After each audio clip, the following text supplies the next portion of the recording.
تقاضے کے۔ حسن لاہور سے آیا ہوا ایک ذہین اور کھلا مزاج لڑکا جو انجینئرنگ کے ساتھ ساتھ شاعری کا بھی شوقین تھا۔ اس یونیورسٹی میں اسکالرشپ پر آیا تھا۔ وہ صوبیہ سے پہلی بار لائبریری میں ملا جہاں پر ایک پرانی کتاب دونوں کے نظریں ایک ساتھ پڑھے۔ وہ معمولی لمحہ ایک خاموش آغاز بن گیا، پھر ملاقاتیں ہوئی، پھر کتابوں کے تبادلے، پھر نظموں میں چھپی باتیں اور دلوں میں چھپے جذبات۔ حسن صوفیہ سے محبت کرنے لگا۔ وہ اسے نہ صرف پڑھتا بلکہ سمجھتا بھی تھا۔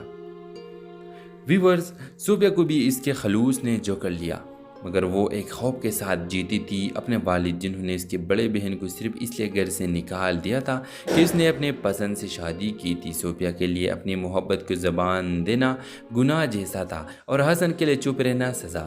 جب حسن نے رشتہ بھیجا تو صوفیہ کے والد نے بغیر ملے انکار کر دیا کہ ہم بیٹیوں کو بیچا نہیں کرتے، محبت نہیں سنتے۔ صوفیہ نے چپ سے آگے بڑھے مگر اس کے دل وہی رہ گیا۔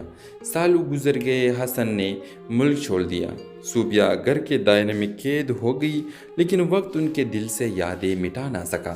پھر ایک دن صوفیہ اب ایک اسکول میں پرنسپل بن چکی تھی۔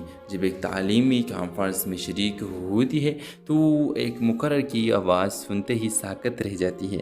وہ حسن تھا جو مشہور شاعر اور استاد بن چکا تھا۔ اسٹیج پر کھڑے ہو کر وہ اپنی نظم پڑھتا ہے جس میں ہر لفظ صوفیہ کے لیے ہوتا ہے، ہر سطر اس کے خاموشی کو جواب دیتی ہے۔ سب کے سامنے وہ کہتا ہے، کچھ رشتے وقت سے نہیں ارادے سے جیتے ہیں۔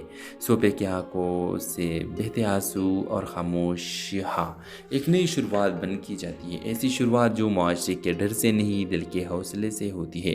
اگر آپ اس ڈرامہ سے کے حوالے سے اپنے رائے کی اظہار دینا چاہتے ہیں تو کمنٹ سیکشن میں دیجیے اور ساتھ میں ہمارے یوٹیوب کا چینل سبسکرائب کرنا مت بھولیے۔ Thanks for watching. اللہ حافظ۔ ہیلو ویورز، صوفیہ پشاور کی ایک پرانی مگر باوقار پشتون فیملی سے تعلق رکھتی تھی۔ سنجیدہ، خاموش اور ہر بات میں ماں باپ کی عزت کو مقدم رکھنے والی وہ یونیورسٹی میں اردو ادب کی طالبہ تھی۔ کتابوں سے محبت کرتی تھی اور دل میں چھپی ہوئی خواہش رکھتی تھی کہ کبھی کوئی اسے لفظوں میں چاہے، بنا شرط، بنا تقاضے کے۔ حسن لاہور سے آیا ہوا ایک ذہین اور کھلا مزاج لڑکا جو انجینئرنگ کے ساتھ ساتھ شاعری کا